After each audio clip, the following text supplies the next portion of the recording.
Lawatan Prabowo Subianto ke sejumlah negara tetangga baru-baru ini semakin membuktikan bahwa presiden terpilih yang akan dilantik menjadi presiden RI ke-8 itu memang memiliki keahlian yang sangat strategis dan taktis di bidang geopolitik. Langkah ini sekaligus membuktikan komitmennya untuk menerapkan kebijakan luar negeri Good Neighbor Policy yang merupakan turunan dari prinsip politik luar negeri bebas aktif. Good Neighbor Policy atau kebijakan menjadi tetangga yang baik ini pertama kali dicetus oleh Presiden Amerika Serikat ke-32 Franklin Delano Roosevelt yang memerintah antara tahun 1933 hingga 1941. Kebijakan ini dilakukan Roosevelt untuk menghapus citra Amerika Serikat sebagai bad neighbor atau tetangga yang buruk yang melekat pada masa pemerintahan presiden-presiden sebelumnya, karena Amerika Serikat saat itu sering melakukan intervensi ke negara-negara Amerika Latin yang merupakan tetangga-tetangga terdekatnya. Melalui kebijakan luar negeri Good Neighbor Policy, Roosevelt mulai menjalin kerjasama di segala bidang dengan negara-negara Amerika Latin. Di antaranya dengan membuat perjanjian pengurangan bea masuk berbagai komoditas dari negara-negara Amerika Latin ke Amerika Serikat. Hasilnya, perekonomian beberapa negara Amerika Latin meningkat dan munculnya kebersamaan antara Amerika Serikat dengan negara-negara Amerika Latin untuk bersama-sama menjaga stabilitas kawasan benua Amerika. Kebijakan luar negeri Good Neighbor Policy inilah yang kemudian diangkat kembali ke permukaan oleh Prabowo Subianto saat berbicara sebagai Menteri Pertahanan dan calon presiden pada Forum CSIS tahun lalu. Kebijakan yang terus dijalankannya secara konsisten setelah ia terpilih menjadi presiden untuk masa bakti 2024-2029. Setelah melakukan lawatan ke negeri-negeri yang jauh dan berpengaruh seperti Rusia dan beberapa negara Eropa Timur lainnya, serta lawatan ke negara-negara Timur Tengah termasuk Republik Turki yang berada di perbatasan Asia Eropa, Presiden terpilih Prabowo Subianto pun mendekati negara-negara tetangga yang berbatasan dengan Indonesia menjelang masa pelantikannya yang hanya tinggal menghitung hari. Negara tetangga yang dikunjunginya secara khusus adalah Australia, negara besar yang berada di kawasan Asia Pasifik, namun letaknya bersebelahan dengan Indonesia. Posisi Australia ini sangat strategis bagi Indonesia, baik secara geografis maupun politis. Dan Australia yang memiliki wilayah yang sangat luas, namun jumlah penduduknya jauh lebih sedikit dibandingkan penduduk Indonesia, sudah lama menganggap Indonesia sebagai ancaman, sehingga negara benua di kawasan Asia Pasifik ini sering bersikap kurang bersahabat terhadap Indonesia. Langkah Prabowo merangkul Australia merupakan langkah yang sangat taktis untuk menjaga stabilitas kawasan dalam jangka panjang.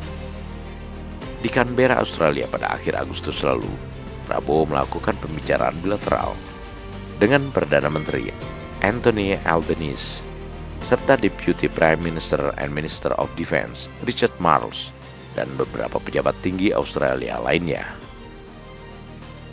Kedatangan Prabowo ke negeri kanguru ini mendapat sambutan yang sangat baik. Perdana Menteri Albanese berkomitmen untuk bekerja sama dengan Indonesia di bawah kepemimpinan Prabowo guna membentuk tipe kawasan yang diinginkan kedua negara, yakni kawasan yang damai, stabil dan makmur, serta saling menghormati kedaulatan masing-masing. Prabowo pun berjanji memperbaharui kerjasama pertahanan dengan Australia yang disebut sebagai The Defence Cooperation Agreement guna memperkuat hubungan bilateral kedua negara. Upaya Presiden terpilih Prabowo Subianto merangkul erat Australia tak hanya akan menguntungkan kedua negara, tetapi juga menguntungkan kawasan Asia Pasifik secara keseluruhan, sehingga bisa menciptakan stabilitas kawasan dalam jangka panjang. Dan dengan sendirinya, stabilitas global pun akan ikut terjaga. Semua itu dilakukan Prabowo untuk kepentingan nasional Indonesia, karena terlaksananya pembangunan nasional dalam jangka panjang tak bisa dilepaskan dari situasi kondusif yang berlangsung di kawasan. Bukan hanya Australia yang dirangkul Prabowo, tetapi juga Papua Nugini yang letaknya bersebelahan dengan Papua yang berada di wilayah Indonesia.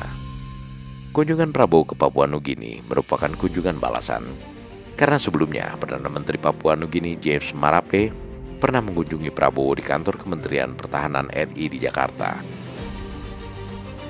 Kunjungan Prabowo ke Papua Nugini ini disambut hangat oleh Perdana Menteri James Marape yang menyambut langsung Presiden terpilih Prabowo Subianto di Bandara Internasional Port Moresby. Kepada James Marape, Prabowo berjanji akan memperkuat kemitraan yang telah lama terjalin antara Indonesia dengan Papua Nugini, karena persahabatan antara kedua negara bukan hanya lantaran kedekatan geografis, tetapi juga karena memiliki kepentingan yang sama. Sebagai Menteri Pertahanan, Prabowo bahkan membuka peluang seluas-luasnya bagi para pemuda-pemudi Papua Nugini untuk belajar di Universitas Pertahanan RI. Lawatan diplomasi ke negara-negara tetangga ini diakhiri Prabowo dengan mengunjungi beberapa negara anggota ASEAN sekaligus selama 3 hari berturut-turut, yakni Brunei Darussalam, Republik Demokratik Laos, Kamboja, Malaysia, dan Thailand, bertemu dengan para kepala negara dan kepala pemerintahan negara masing-masing. Kunjungan Prabowo ke beberapa negara Asia Tenggara yang menjadi anggota ASEAN ini tak lain untuk mempertegas komitmen Indonesia sebagai pemimpin ASEAN guna memperkuat hubungan bilateral dan multilateral dengan negara-negara tersebut, termasuk kerjasama pertahanan untuk menjaga stabilitas kawasan ASEAN. Langkah-langkah Prabowo dalam meningkatkan diplomasinya dengan negara-negara tetangga ini sekali lagi membuktikan bahwa presiden terpilih ini memang memiliki kemampuan yang sangat mumpuni serta strategis dan taktis di bidang geopolitik, sekaligus mempertegas kebijakan luar negerinya yang disebut sebagai Good Neighbor Policy.